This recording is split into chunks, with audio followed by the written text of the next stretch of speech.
તો ચૂંટણી આવે છે આ વખતે ચૂંટણી આવે તો તમારો વોટિંગ લેવી હોય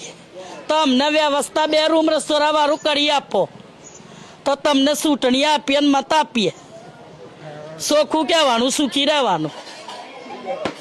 આ વખતે કોને વોટ આપશે એ તો મારી મરજી પરથી નહીં દે હું વોટિંગ એવું થોડું પણ મારે બિલ્ડિંગ બનાવે 2 રૂમ રસોડા બનાવી આપો તો તમને આપશું વોટિંગ સાચી વાત છે તો છેલ્લા 20 વર્ષથી તો બનાવ્યું નથી તો શું કરો બનાવશી તો ખરી ને કોક તો બનાવશે ને માયના લાલ કોણ બનાવે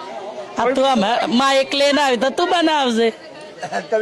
તમે બનાવી આપજો અમે સરકારમાં નહીં ને બેન અમે તો સરકારને રજૂઆત તમારા દ્વારા એ રજૂઆત પહોંચાડશે તો ભલે પોક તું ચૂંટણી આવે તો તમને ગરજ હોય